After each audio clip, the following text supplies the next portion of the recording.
Hello, everyone, and welcome to this exciting interview that we have today about nutrition and health and wellness. My name is Catherine Monge. I'm an independent consultant with Arbonne International, and I'm super excited to bring you a wonderful nutritionist and my mother, Susan McKenney. So, Mom, don't blush. I'm just going to tell them a little bit about you. And how you've inspired me in terms of nutrition, because for those of you watching, you may not know this, but I grew up dancing. I was a ballerina. And as a ballerina, you may imagine that there's a lot of healthy habits around dancing because you have to be really, really healthy and fit. Equally, there's a lot of unhealthy habits in terms of the pressure to be really thin. And so I did, growing up, see a few quite sad cases of dancers being malnourished. So I'm really grateful to have been brought up by Susan, who helped instill good habits in me, even if sometimes I didn't want to eat the cookies that were sweetened with applesauce instead of sugar, for example. So I did rebel against a few things, and no, fish is not chicken of the sea, does not taste just like chicken, but I have grown to actually enjoy the taste of fish and a few other things that you wanted me to eat as a child. So that's how who you are for me in the area of nutrition, and why I'm super excited to share you with everyone today. So would you like to add anything with how I've introduced you? Well, thank you for that very kind introduction. I can't. It's so pleasing to a mother's ear to hear an adult child make the statements that they make as an adult, because every child has their little precocious ways about eating, and we won't get into those today. But needless to say, it's a journey for everyone. We start out as young people not willing to experiment and having a taste palette that doesn't really appreciate some of the different sort of flavors. So some of the fruits and vegetables you kind of thought were a little bit harsh, but anyways, you have wonderful eating habits today, and I'm very proud of that. And I hope that I helped contribute to that. Thanks, Mom, Susan. And why don't we start with actually what you grew up eating as a child in USA 50s and 60s? Well, growing up in the 50s and 60s was kind of an interesting time nutritionally, because as a country, as a culture, we were trying to, or big business was trying to convince women that they shouldn't be spending time in the kitchen. And so there was a development of convenience foods. Even I think about the television shows that I watched, and the moms there were always portrayed in a beautiful dress, always nice and clean. And, she didn't seem to dawdle in the kitchen very long. I mean, she produced these beautiful meals, but somehow they were very easy to prepare. And so we were convinced that in order to have convenience, we also needed to have foods that had a long shelf life. And in order to have a long shelf life, nutrients had to be taken out of foods so that things in our environment wouldn't consider them good to eat themselves, bugs and other things. So they really, in the 50s and 60s, they really stripped the nutrition out of foods. And culture made us believe that this was the best kind of food to eat. We didn't have very many fresh vegetables. We had a lot of canned vegetables. Frozen vegetables were just coming in. There was a concept of a TV dinner, which was a foil tray that came in the freezer and had portioned meats, a vegetable, a fruit, and a dessert. The only thing I can say about that that's positive is that it really did reflect good portion sizes. But that ended a little bit later on when we started supersizing things. So there weren't very many fresh vegetables. Vegetables and fruits came a long way to market. We lived in Maine, and all our fruits and vegetables came from California, because that's where the big mega farms were that were commercially producing fruits and vegetables. And so even, you know, even though some people were doing some of their own gardening, it wasn't, individual people weren't entrepreneurial in terms of trying to sell their excess. A lot of people did get into canning their own foods, so they'd have them throughout the winter. But I look at it as now I look at it as kind of a very strange time, very different from our attitude about nutrition today, thankfully. Yeah. Yes. Exactly. Yes. And how much of your upbringing and what you ate and what you observed influenced your decision to become a nutritionist? Or, you know, where did the idea and the inspiration come from to choose that as a profession? Oh, that's interesting. You know, growing up in a house where I had two working parents who were never graduated from high school. They had jobs in mills and factories. And so they had my dad especially, my mother didn't say very much, but my dad was especially trying to influence me into considering getting involved in the teaching profession, because he saw it as a wonderful way for a woman to have a family, to have the same vacations as her children. You know, so he kind of, and I didn't have, because they were factory workers, I didn't have things to compare to. He definitely didn't want me to become a nurse. He definitely had his opinions about taking care of other people who were sick. But you know, you just constantly talk about how teachers had it really good. You know, it was a great field for women. Okay. So I went to the university, enrolled in elementary education. And my first and second semester, I was bored to tears with studying educational theory. Oh, it's terrible. So then my sophomore year, I thought, well, what about teaching something that's more interesting? You know, I love to cook. I had started teaching myself how to cook, and I had been sewing, and so I thought, oh, well, how about being a home economics teacher, which we don't even have today anymore. So as part of my curriculum for that course of study, I had to take a basic nutrition course. And I was enrolled in, you know, FN 41, which was the basic food and nutrition course at the university. And the teacher there, her name was Mrs. Musgrave. She was a Southern lady, spent most of her life in Oklahoma, but she and her husband, he was a professor at the university in animal husbandry. And so she was trying to teach all of us Northern girls the proper way, how to set a table, and, you know, the proper way of presenting foods. She was just such a lovely, lovely woman. And I absolutely fell in love with her and her enthusiasm about nutrition. And so I decided to switch majors just because of that one professor. Yeah, it only takes one. It only takes one. It does only take one person to light somebody else's fire. And what's really interesting is she just passed away last year, and she was like 96 years old. And she worked as a nutritionist right up until about a few months before she died. So she was such an inspiration to so many people in our state.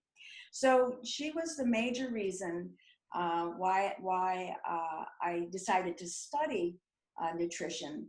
But as I think about my course of study back then, we were studying the whole field of nutrition and teaching nutrition from at a university perspective was all about teaching people what they'd learned about the absence of good nutrition. So we learned about scurvy and beriberi and rickets and kwashiorkor and marasmus and all of these. In the pictures in our textbook were all people from Africa and foreign countries who had these diseases because they had really poor nutrition. At some point, I thought to myself, what does this have to do with me? These are not people, this is kind of not what's happening in our culture. And shortly after I graduated and I went into hospital work, I did that for several years. But in the early 1980s, all of a sudden, the science of nutrition was changing. It was not about the diseases that we have by not having enough vitamin C or not having enough protein or not having enough B vitamins. It was basically diseases that are caused by overnutrition. People eating too much and people eating foods now, this convenience society where they stripped foods, made them have a longer shelf life. People are eating more of those kinds of things and they're not as nutritionally dense as they were a century before. So it's been interesting what I have seen in the field of nutrition since the time that I was at university and up until today. Wow. Yeah. What a change. What a change from, what you were raised on to what you were taught as a nutritionist to what is more current in terms of what people's needs are. Tell us a little bit about the work that you did, the work that you did in the 80s and 90s. So, working with clients who were overweight or who had these problems that you're talking about, how would you work with someone if they came into your clinic? Mm-hmm. Well, I first started working out when I graduated. I worked in hospitals and nursing homes, did some consulting work with small group homes for the elderly and the intellectually disadvantaged. But then, so I was primarily focused on people who were sick and trying to provide them with good nutrition, coming up with, especially people who are sick in the hospital recovering from surgery.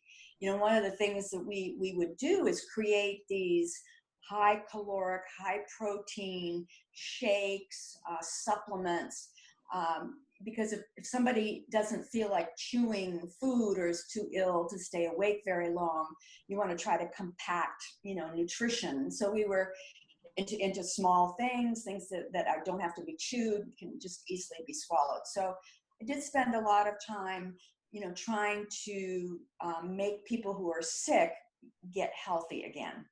And now, later on, I went into a private practice for people who were healthy, but with the awareness of the 80s and the 90s was what they learned about preventing disease through good nutrition, heart disease, which still is the #1 killer in the United States, and cancers, and the link between poor nutrition and those things.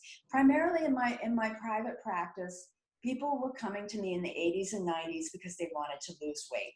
That's the majority of people who came to me. And, it's interesting, I thinking about what the Industrial Revolution did to us as a people. 100 years ago, people were working really hard on a daily basis. They looked forward to Saturday afternoons and Sundays to sit and relax and not do anything. And how they wished that machines could make their jobs easier. And eventually, we engineered work out of our daily living, and careers became such that no matter what you did as a career, you became a professional sitter. You sit at your computer desk all day long. 5 to 6 days a Yeah. week. And then you use your Saturday and Sunday to try and get your physical activity. So in 100 years, how our whole work, recreation cycles have just totally changed. And probably most of us, like, who are what you described today, not getting enough activity Monday to Friday and therefore trying to do it on the weekends. We're too tired to do it on the weekends because we've been burnt out. We've overused this and underused this. And how odd it is that the industrial complex was trying to simplify our lives, provide us with more recreation. And that hasn't happened.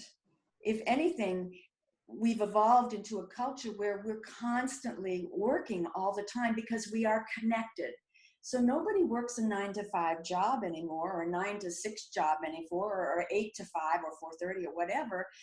You zip home, you fix a meal for yourself and your family, and then you're expected to be available for consultation or projects or whatever. And spilled over into weekends. And I think that's really bad for people. Yeah.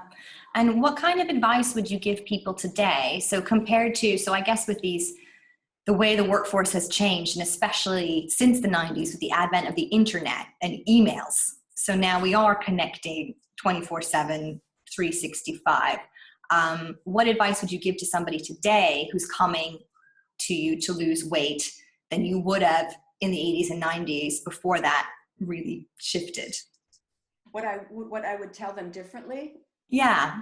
Okay. In the 80s and 90s, people didn't have cell phones. So I would say make a pact with yourself to turn your connectivity off and take care of yourself and take care of your family.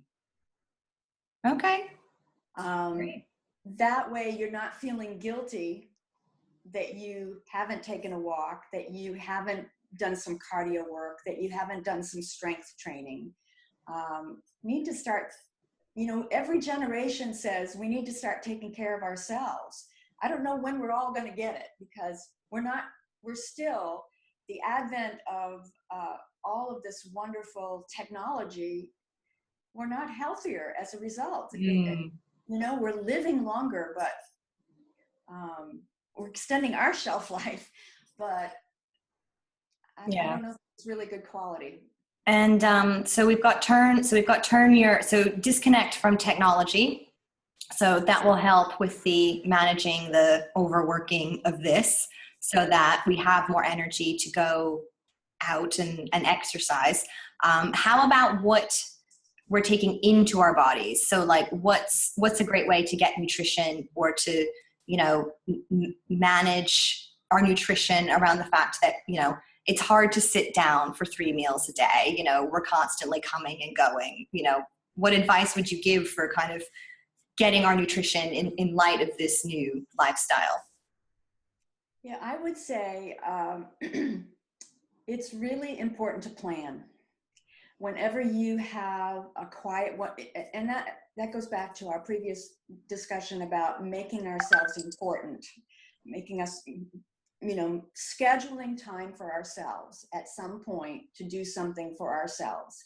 And that if you are concerned about nutrition, because there's so many roadblocks in our way to eat well, pre-planning is absolutely essential, because you cannot wait until you're hungry to make a good decision, because hungry people make very poor decisions.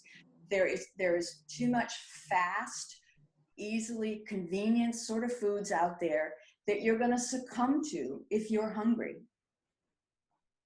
So pre-planning ahead of time.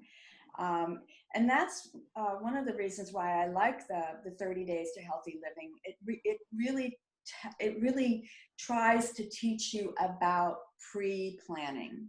And the shakes that are part of the program, I think, are a wonderful addition. I was not a huge fan of shakes, because in my early career, we were concocting all kinds of things for people who were sick. to try and make them healthy. And these things were super packed with calories because these people weren't eating. So we had to try and, push as many calories as we possibly could in a very small, easily consumed thing. And just for our viewers who might not be familiar with the 30 Days to Healthy Living program with Arbonne, do you want to just give a 10-second what it is so they can understand what you're referring to with the shakes? I think you'd be better at that. So why don't you? Okay. All right. Mom's got stage fright. I'll go to the daughter. So really quickly, for those of you who aren't familiar with the 30 Days to Healthy Living program, essentially this is a nutritional rebalancing program whereby you're eliminating the most toxic ingredients that we put into our bodies on a regular basis, which is gluten, dairy, soy, sugar, caffeine. And in addition, we put in some really nutritious supplements that our body takes in wonderful nutrients. And this is suitable for vegetarians, vegans, and a couple of different lifestyle diets. So, and actually importantly, it is not a diet, it's actually just a way of training you in these habits that Susan's about to talk about now. So it's called 30 Days to Healthy Living and Beyond because it takes 28 days to form a habit. We tack on 2 more days to call it a month. And that's how we get 30 Days to Healthy Living and Beyond. So you were talking about the shakes. So what is in them? I'm sorry to sidetrack you, but you hit a really important point about how long it takes to form a habit. And repetition, I mean, it's like muscle memory. Brushing your teeth. Learning to play tennis or learning to dance. You have to repeat. And that was one of the, I've forgotten this. People, when I would counsel people, I would really impress upon them about the importance of keeping diaries of everything that they would eat during the week. And then in their next visit, bring me their diaries. People struggle with that. They just didn't understand the importance of it because it was a great learning tool to be able to reflect on. When they come back and see me, we could talk about some of these weaknesses, why certain things happened in their eating, how they got hijacked, if you will. So it's really important to go back to the planning bit of it.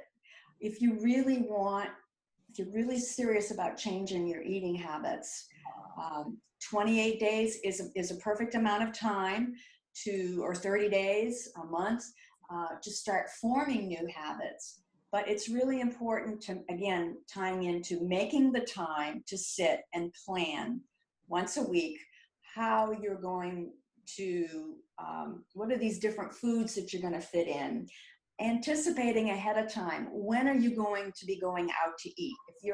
If you're in a work environment and your coworkers are constantly, enlisting you to go to a particular sandwich shop or whatever, fast food place to get lunch.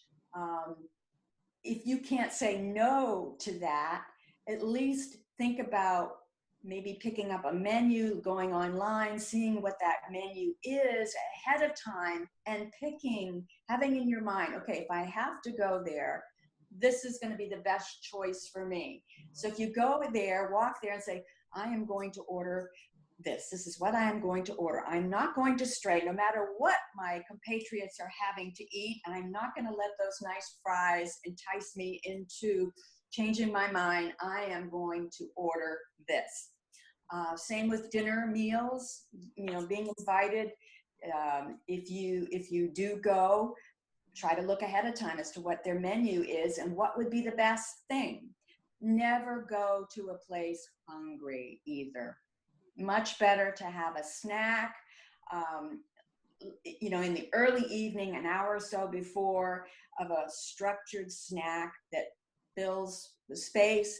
Yeah. But because if you wait until you get to the restaurant and you're so hungry, you will not order the right foods. So don't go shopping for food when you're hungry. Don't go to a restaurant when you're hungry, unless you've made your list for either Right. before you go. Right. So I'd like to ask you a bit about your personal experience with 30 Days to Healthy Living, because you've tried this program yourself, and I'd love to know kind of what you learned, both about yourself and about the program in terms of how nutritional science has moved on since you were practicing. Mm-hmm. Yeah, I thought I ate, I was pretty much of a snob about nutrition. I thought I ate pretty well. But, over the years, I hate to tell you this, but as you get older, it's just so much easier to put on a few pounds, 5 pounds a decade. It just kind of happens. And then, You heard 5 pounds? I've heard 10 pounds a decade. I was being Either way, 5 to 10 pounds a decade. Everybody. It's not okay. Yeah. So, and I thought we ate plenty of fruits and vegetables, and we ate low fat dairy products, and but I had been trying to lose weight, and even though I exercised a lot every day, I would do an hour of cardio 5 days a week, I still couldn't seem to get rid of this extra 10 or 15 pounds that I'd put on over 30 years. 5 hours a week of cardio. That's dedication. I was pretty disciplined in that respect. So I thought, what the heck? What have I got to lose? So I looked at the 30 Day to Healthy Living program, and I had sort of come to the realization that gluten wasn't, even though I didn't have huge adverse effects of eating a plate of spaghetti, I just noticed that those days when I hadn't eaten bread the day before, or pasta, my tummy was in a little bit better shape. And so I thought, I'll give this a try of making a more concerted effort of eliminating gluten. I was a big dairy fan. I ate a lot of cheese. It was a healthy food. I was in that university era where cheese was thought of as a great food. It was a good source of protein. Did have fat in it, but you could buy low-fat versions of them. But not really thinking about some of the deleterious effects of whey and the other types of protein that are in milk. So anyways, I gave it a try, and the thing that was kind of putting me off was the shakes, because again, I went back to I only did this for help really ill people. But I looked at the type of protein, it's brown rice protein and pea protein. I did a little research on it. It's very easily digestible. I thought, I will give it a try. And I was really, and the other thing too was giving up caffeine. Even though I wasn't I'd have 2 caffeinated drinks a day. But I still went on this sort of, needed a little bit to kind of get me peaked until noontime, and then I was sliding and I needed to have, a little bit more caffeine. So decided I'm really much better off when I just don't have any caffeine in my system. So I was really interested with the Arbonne Fizz Sticks, because they're an alternative way to sort of, get some energy without having to use caffeine. Okay.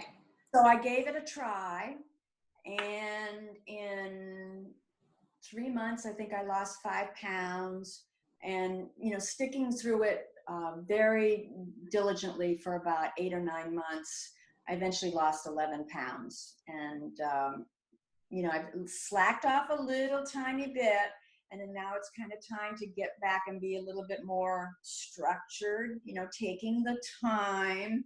Planning. Very busy couple of years, moving houses.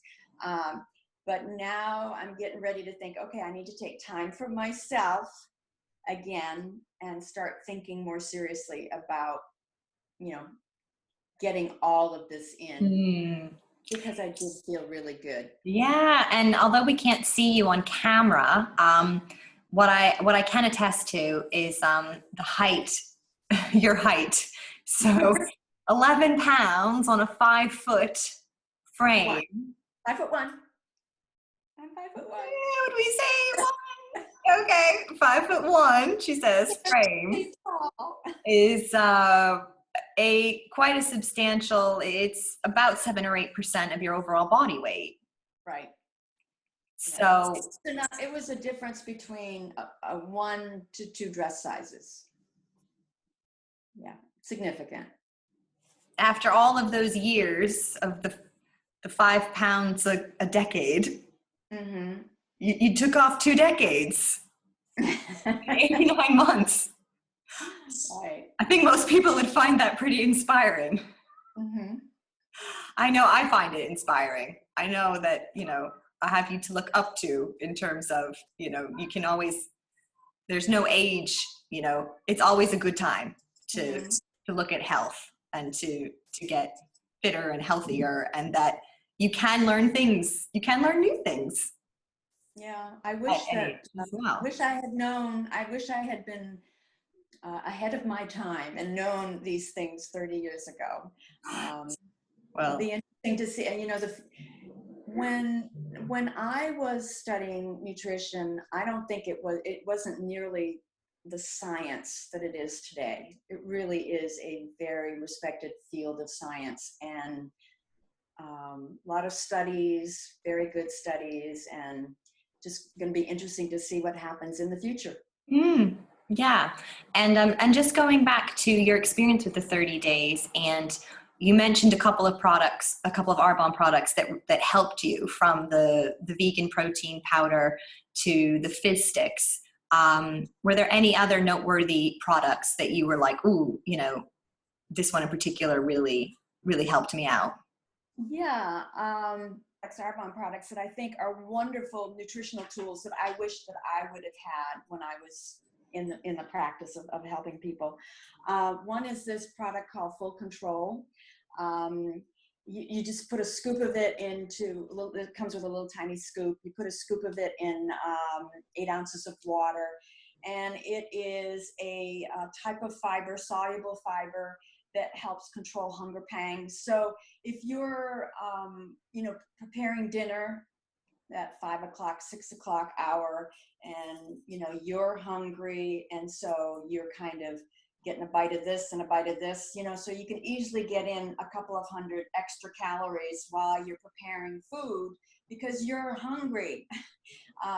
So this is a wonderful tool to help abate the hunger for a short period, to get you through that hump. So it's a great product for people who are having a hard time not snacking on things. The other thing that I found very helpful is Digestion Plus. It's prebiotics and probiotics. The prebiotics are the food for the probiotics, which are the good bacteria that we all need to have in our intestinal tracts to properly function. And another product that I find kind of fun is the Fit Chews. Again, they're another tool that can help curb the hunger at the moment and get you through that little hump until you sit down for a meal. So I'm dying to know, what is in your breakfast smoothie? Okay, my breakfast smoothie. I actually start preparing the night before while I'm cooking dinner. Okay, following your own advice.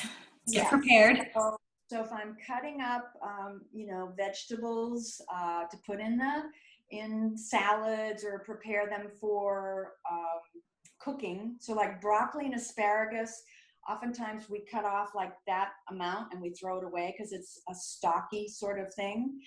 I cut them up into small 1-inch pieces. I throw them in while I'm cooking with the rest of the vegetables. And then after dinner, I throw those in the smoothies so they don't get wasted. I mean, there's still nutrition, lots of good nutrition, and especially lots of good fiber in them. But because they're a little hard to chew, people tend to just kind of throw them away. But if you cook them up and then you put them in your smoothie, and you can't tell that it's asparagus or that it's broccoli. Little pieces of lettuce that might look a little wilty, you know, not quite as crunchy as the day before. I won't put them in the salad. I'll throw them in the shake. So I have the shake container there, and as I'm preparing salads and preparing vegetables, things go in those containers. Your shakes are really veggie focused. I do put quite a bit. I would say that container is starts out half full of vegetables, and then I put in 2 servings of fruit. So I'll take a banana and split it up. When I say containers, I'm preparing one for my husband, as your father, as well as for myself. So half a banana goes in both of those, and then I might throw in some frozen mangoes. If I have some fresh fruits on hand, I might throw them in. But I really do like to use some of the frozen fruits. They just seem to make a nice consistency. Do you have a preference for vanilla or chocolate vegan protein? Oh, who doesn't alternate for chocolate? But I use them both. I buy them both at the same time. They get used up at the same time. It just kind of depends. And what does your husband, my father, think of 30 Days to Healthy Living? How has it improved his life, would you say? Well, primarily, well, he eats what we eat. You know, one of the things I forgot to mention is the 30 Days to Healthy Living also made me look at my how much meat we were eating, protein, whatever the protein source was. And typically I would buy a pound of meat and we'd split it for a meal. So we'd each have about 8 ounces. 30 Days to Healthy Living made me think about that and whether I needed to have that amount of animal fat in my diet. And so I switched to, when I buy a pound of meat, I split it in 2 immediately when I get home, and I put half in the freezer. And if I'm going to prepare it that day, then I split that in half. So we each only get 4 ounces of meat, which is a big reduction in animal fat. And not because I'm getting all of the protein from the vegan source in the shakes, we don't have to have that same amount of animal protein in our diet. What's just occurred to me, hearing you describe the changes in your diet, is that not only have you made changes that make you and Dad healthier, you've also made changes that are better for the planet. Oh yeah. And sustainability. Yep. So it's actually having a knock on. It's even bigger than just your household. Yeah. Yeah. As the other thing I think too that's happened as a result of 30 Days to Healthy Living, I am much more concerned about organic products.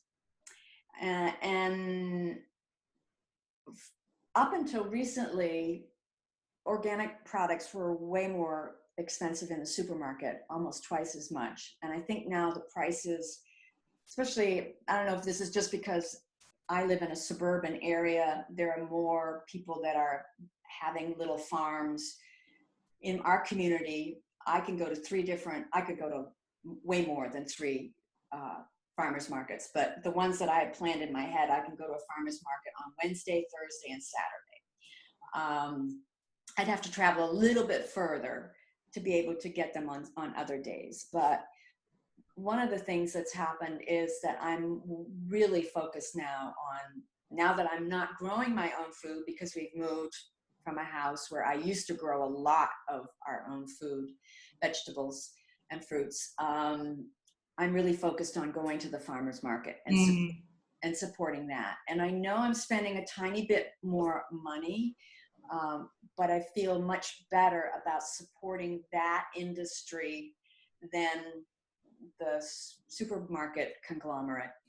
Yeah, so you've really come full circle from, you know, how you were raised. And my father, your husband, grew up on a potato farm.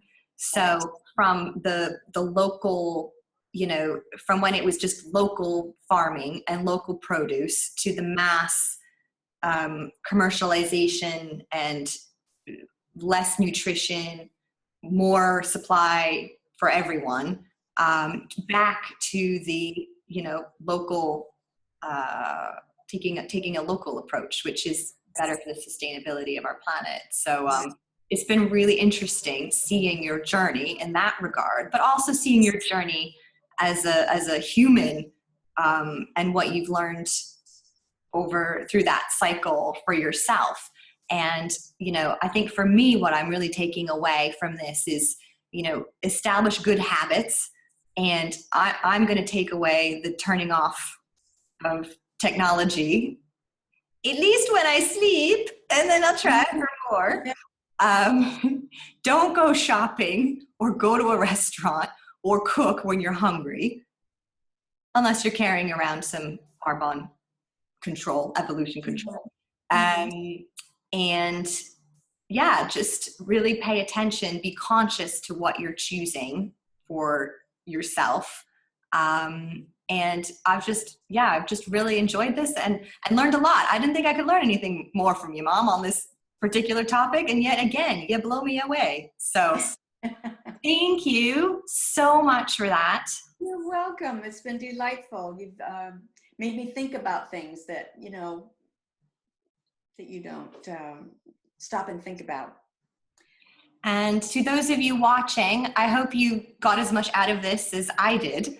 And I hope you enjoyed this as much as I did. And if you have any questions about anything that we've talked about today, leave a comment below and either Susan or myself will get back to you with an answer. So thanks again, and good morning, good day, good evening.